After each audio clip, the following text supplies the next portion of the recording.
Bene, sono con Pablo Gomez. Pablo, prima in diretta ho detto c'è un mago lì in porta, sembrava stregata la porta. Ha fatto secondo me una partita al di sopra di ogni più rosea aspettativa, migliore in campo a mio modo di vedere, 3 punti importanti per il tuo Viareggio.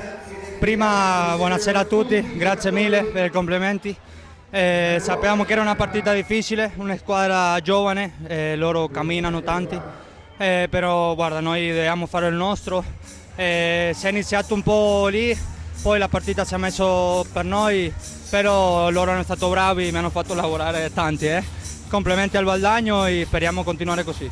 Sì, l'abbiamo detto, sicuramente Viareggio io la vedo molto avanti in classifica, c'è un bel mix tra esperienza e soprattutto visione di gioco, idee.